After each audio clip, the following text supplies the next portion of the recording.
अस्सलाम वालेकुम प्यारे बच्चों, क्या हाल है। आज हम आपके लिए जो कहानी लेके आए हैं उसका नाम है लालची भाई।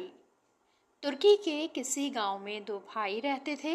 बड़ा भाई बहुत लालची था, जबकि छोटा भाई बिल्कुल सीधा साधा था। बड़ा भाई जो कुछ कहता, छोटा भाई इस पर चुपचाप अमल करता। इनके वालिद मरने से पहले इनके लिए चंद मवेशी विरासत में छोड़ के गए थे। बड़ा भाई जो बहुत अक्लमंद और लालची था, वो ये सारे जानवर अपने छोटे भाई से हथिया लेना चाहता था। एक दिन इसने अपने छोटे भाई से कहा, हम आखिर कब तक यूं ही रहेंगे, क्यों ना अपने अपने मवेशी अलग कर लें। ठीक है, छोटे भाई ने सर हिला दिया। बड़ा भाई चालाकी से बोला, तुम जानते हो हमारे सारे जानवर घास चरने के लिए बाहर जाते हैं और शाम को घर वापस आ जाते हैं। जो जानवर शाम का अंधेरा फैलने से पहले घर के अंदर आ गए वो मेरे, और जो शाम का अंधेरा होने के बाद घर में दाखिल हुए वो तुम्हारे। ठीक है, मुझे कबूल है। छोटे भाई ने ये शर्त भी मान ली।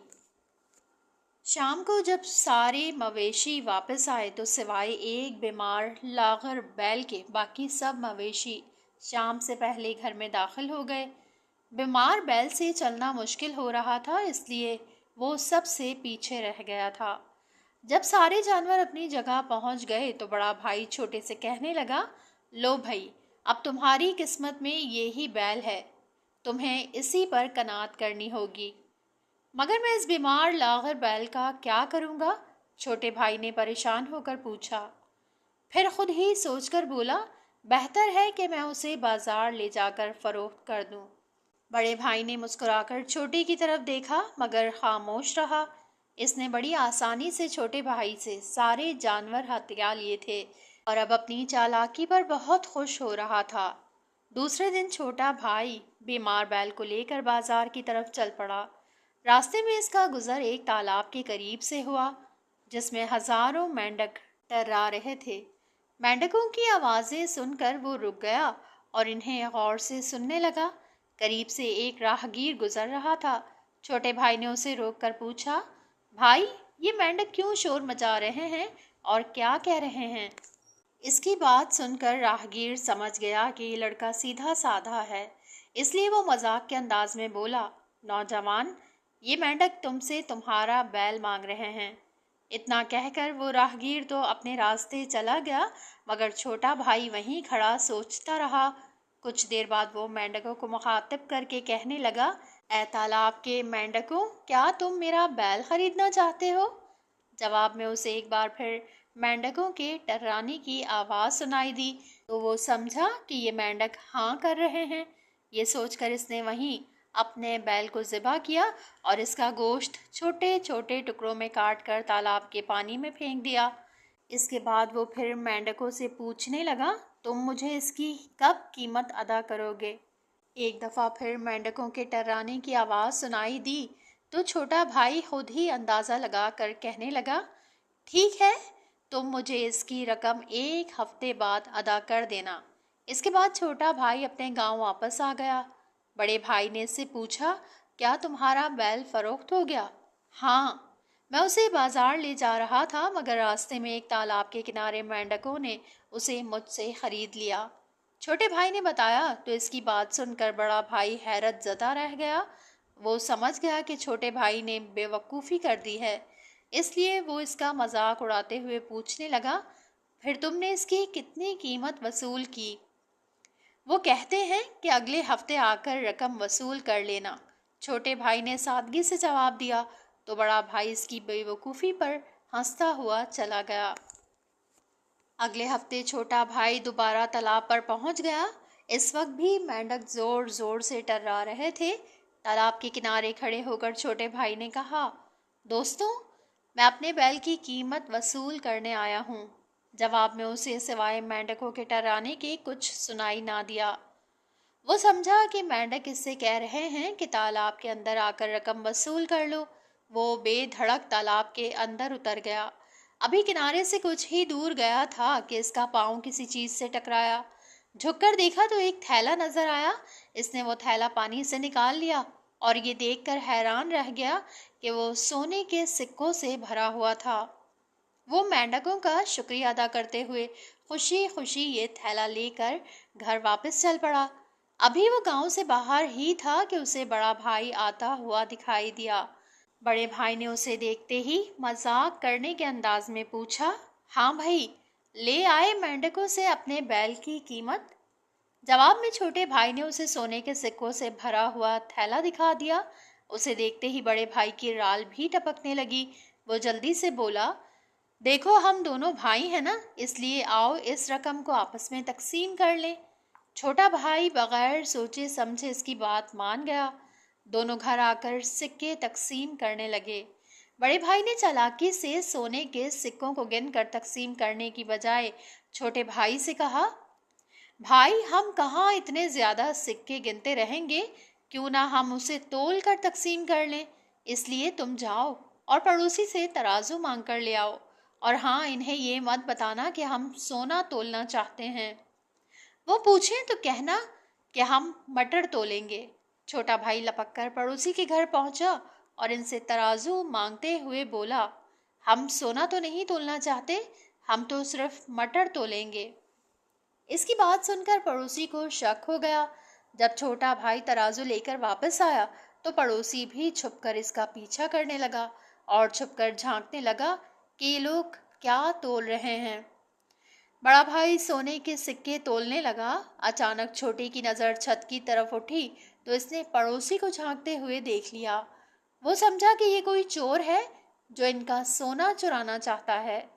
इसने करीब पड़ा एक बड़ा सा पत्थर उठाया और ताक कर पड़ोसी को दे मारा।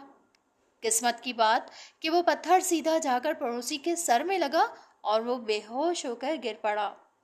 बड़े भाई ने जब ये देखा तो वो चीख उठा, छोटे भाई, तुमने ये क्या कर दिया? ये तो हमारा पड़ोसी था, तुमने उसे मार दिया।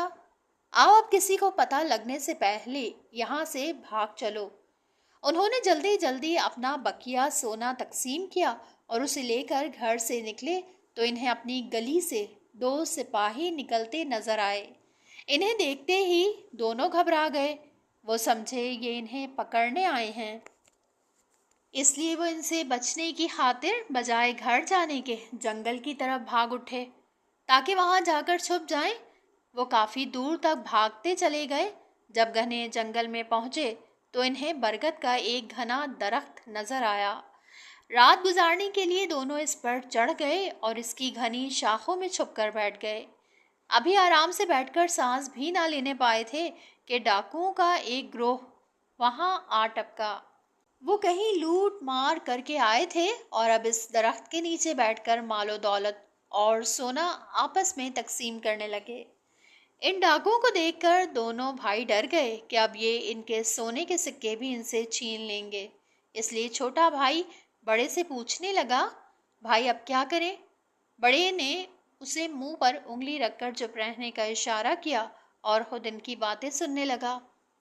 इस दौरान में खौफ के मारे छोटे भाई का गला खुश्क होने लगा। इसके पास पानी की एक छागल थी। इसने फौरन इसका मुंह खोला और पानी पीने की कोशिश करने लगा। खौफ के मारे इसके हाथ लरज रहे थे।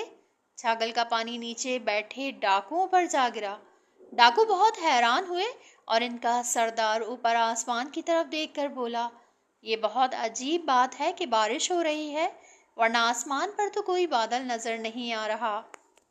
इनकी ये बात सुनकर दोनों भाई डर गए कि अब डाकू इनकी मौजूदगी से बाखबर हो जाएंगे और इन्हें मारकर इनका सारा सोना छीन लेंगे। खौफ के मारे छोटे भाई के हाथ तो पहले ही लरज रहे थे। अब इससे सोने के सिक्कों वाला थैला संभालना मुश्किल हो गया।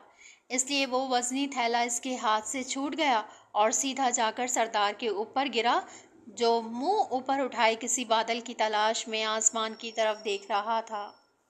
थैला सर पर गिरते ही वो भूत भूत चिल्लाता हुआ एक तरफ भाग खड़ा हुआ। दूसरे डाकू समझे कि इन पर भूतों ने हमला कर दिया है, इसलिए वो भी बिना सोचे समझे चीखते चिल्लाते अपने सरदार के पीछे दौड़ पड़े। वो जाते हुए अपना सारा मालो असबाब और सोना चांदी वहीं छोड़ गए। इनके जाने के बाद दोनों भाई दरख्त से नीचे उतरे। यहाँ भी बड़े भाई की लालच ने इसका पीछा ना छोड़ा। ढेर सारा सोना चांदी देखकर वो खुद गर्ज अपने छोटे भाई से कहने लगा, मेरे भाई, आजकल मौसम बहुत सर्द है, ठंड पड़ रही है। तुम कहाँ सर्दी में ठुठरते रहोगे? ये कंबल है, ये तुम ले लो। मैं ये सोना चांदी रख लेता हूँ, तुम्हारी खातिर मैं बगैर कंबल के भी इस सर्दी में गुजारा कर लूँगा। सीधा साधा छोटा भाई इसकी ये बात भी मान गया। उन्होंने वो रात वहीं बरगद के नीचे गुजारने का फैसला किया और सुबह घर वापस जाने का इरादा किया। छोटे ने अपने आप को अच्छी तरह कंबल में लपेटा और गहरी नींद के मजे लेने लगा, जबकि बड़ा लालची भाई सारी रात सोने चांदी के थैलों को सीने से लगाए ठुठरता रहा। सुबह जब छोटे भाई की आंख खुली तो इसने देखा कि बड़ा लालची भाई सर्दी से अकड़ कर मर चुका है। छोटे भाई को यूं अपने भाई के मरने का बहुत दुख हुआ। एक कब्र खोद कर इसको वहीं बरगद के दरख्त के नीचे दफन कर दिया और खुद तमाम माल और दौलत लेकर घर की तरफ वापस चल पड़ा। अब वो एक अमीर आदमी था। इसके पास घर था, ढेर सारे मवेशी थे, बहुत सा सोना चांदी था। अपने बड़े भाई की सारी दौलत भी इसको मिल गई थी, क्योंकि इसने कभी लालच नहीं की थी। इसके बाद वो हमेशा खुश रहा। इसीलिए तो कहते हैं लालच बहुत बुरी बला है, इसलिए हमें लालच से बचना चाहिए। आपको ये कहानी कैसी लगी हमें कमेंट्स करके बताएं और चैनल को लाइक और सब्सक्राइब ज़रूर करें। अल्लाह हाफ़िज़।